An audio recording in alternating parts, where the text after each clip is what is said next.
So, I am doing a film review over the movie The Little Monsters, which was released in 1989. And I would say that the genre for this film is fantasy and adventure. The director is Richard Allen Greenberg. On the screenplay, I couldn't find anything about who did the screenplay. Now, the cinematographer was Dick Bush, and there are several producers for this movie, such as John Davis, Jack Rossberg, Andrew Litt, and Jeffrey Miller. The person responsible for the music was David Newman. And for the cost of the film actually cost $7 million. And since its release, it was only, I can't remember, I think it wasn't that much. It was it was 793,775. So I don't think it did that well. The main characters are Bryan Stevenson and Maurice, who is the monster. The setting of the film takes place in suburban Boston neighborhood, which is Bryan's new home that him and his mom and little brother move into. So the plot of the story is Bryan and his family move from one town to another into this new home. While trying to get used to the home, you can tell that there's things that aren't right about the house. Things kind of go missing or get moved, and then Bryan and his little brother are always getting blamed for things that happened when it wasn't them. But Bryan is determined to find out what's going on. As far as the film being like any other, no, I don't think so, because there's not another movie that actually portrayed this kind of realm for monsters and a friendship between a monster and a human. Let's see. Little Monsters is not a realistic movie. However, it does keep you interested throughout the whole movie. Now, if you were, a child, of course, yes, you would be thinking that it could be realistic, or you would want it to be realistic. I remember watching it when I was growing up, and I was very involved into the movie, hoping that was something that could happen, but of course it can't. The dialogue, people speak, of course, English.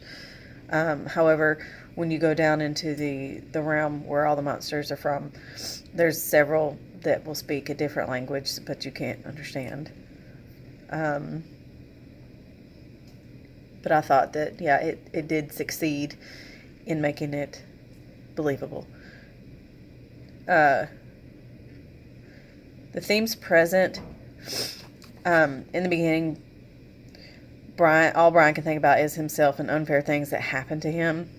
But when he meets Maurice and is invited to abandon his few responsibilities, indulge in all his selfish fantasies, and torment whomever he deems worthy, he proceeds to go wild. Luckily for him, tormenting a baby is his limit. And as a result, he realizes that he is becoming a monster in every way imaginable, and flees, realizing that refusing to grow up will cost him everyone he cares for and his potential to accomplish anything positive in the world. all in all, the grass isn't always greener on the other side. Also, the theme can be, doesn't matter how different you are, you can still make a difference. The symbols that I put for the film, there's always a flashlight whenever you go where the monsters are, and I would say that would stand for security. Darkness stands for fear, and the boardwalk in this world symbolizes choices that you would make. The acting, there's a part in the end of the movie where Bryan and Maurice have to say goodbye. Their friendship is, it's very infectious and makes you wonder if yourself would ever have a friend like that. So I would say yes, it's very believable. The costumes and the makeup and the sets, humans are, of course, clean cut, nicely dressed, except for, there's a bully in there who you can tell that he's a bully just by the way he's dressed. His jacket, his hat. The monsters are scary looking but they're also fashionable. They have a sense of style as well, so you can tell the good ones from the bad ones just by the way that they're dressed. A sequence from the film, Brian and Maurice share also, again, the same thing, the goodbye. And Maurice gives Brian a leather vest to remember him by. And as the kids play in the beach, Maurice tells Brian, remember, where there's a bed, there's a way, implying that they could possibly meet again someday.